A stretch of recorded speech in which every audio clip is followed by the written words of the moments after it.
Alors, cette semaine, deux clients m'ont posé une question, ce que je pensais de l'action de Lion Électrique, compagnie qui fait des véhicules lourds électriques, compagnie québécoise, qui a beaucoup de notoriété puis qui a profité de l'ascension quand il y a eu une grande vague il y a 2 ans. L'action de Lion s'est beaucoup appréciée au cours de la dernière année, mais l'action a quand même perdu beaucoup de valeur. On parle, à ma dernière analyse hier, la compagnie perdait par rapport à son sommet 92% de la valeur de son capital par rapport au sommet. Alors, est-ce que pour moi, ça peut être un bon investissement? C'est la question qui m'a été posée.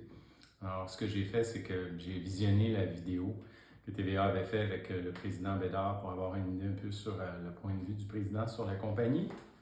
Mais ce que j'ai surtout fait, j'avais déjà étudié les états financiers précédemment l'année dernière, mais ça faisait déjà quelques trimestres que je ne les avais pas vus à nouveau. Alors, ils ont sorti leurs résultats annuels au mois de mars. Puis en début mai, ils ont sorti leurs résultats trimestriels. Ce qui m'a frappé dans le dernier état des résultats de la compagnie, c'est que la compagnie perdait encore en opération 21 millions de pertes d'opération. Et puis la compagnie lui restait seulement dans son encaisse 35 millions en encaisse. Compagnie qui avait déjà eu précédemment au-dessus de 100 millions en encaisse.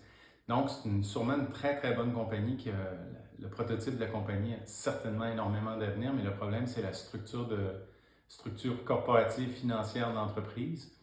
C'est que lorsque vous faites des pertes énormes comme ça chaque trimestre, mais si vous êtes capable de vous financer en vendant des actions à 25 ou 30 dollars, comme ça a peut-être été le cas auparavant, la compagnie, le prix de son action était élevé, un peu comme Tesla a fait pendant des années. Tesla a réussi à monter une grosse entreprise alors qu'elle n'était pas rentable. Elle émettait beaucoup de capital action, puis c'est ce qui a permis à l'entreprise de devenir ce qu'elle est.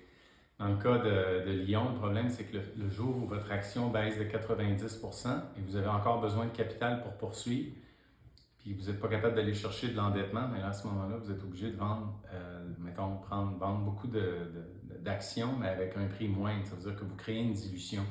Et ce que je vois dans l'entreprise pour les prochains trimestres, c'est que s'il vous reste 35 millions en encaisse, puis vous en brûlez 20 millions par mois, ça veut dire que vous avez de l'argent pour 4-5 mois dans l'entreprise. Donc l'entreprise est condamnée à revendre des actions.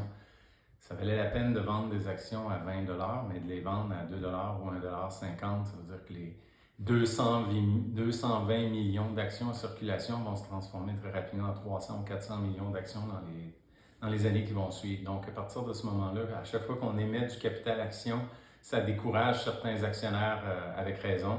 À partir de ce moment-là, ça fait énormément chuter le prix de l'action. J'ai vu ce phénomène-là dans plusieurs sociétés de démarrage où finalement les sociétés viennent qu'à complètement diluer l'actionnariat parce qu'ils ont besoin de capitaux. Puis le seul moyen qu'ils ont pour aller chercher des capitaux, c'est de vendre des actions. Mais quand tu vends tes actions, au moment où le prix de ton action est déprimé, mais ça veut dire que tu fais exploser la quantité d'actions en circulation. Donc pour moi, c'est pas un investissement sécuritaire pour l'instant, même si l'action a perdu 90% de sa valeur. N'hésitez pas à me poser d'autres questions, ça me ferait vraiment plaisir de refaire ce genre de capsule-là à la demande. Merci, bonne journée.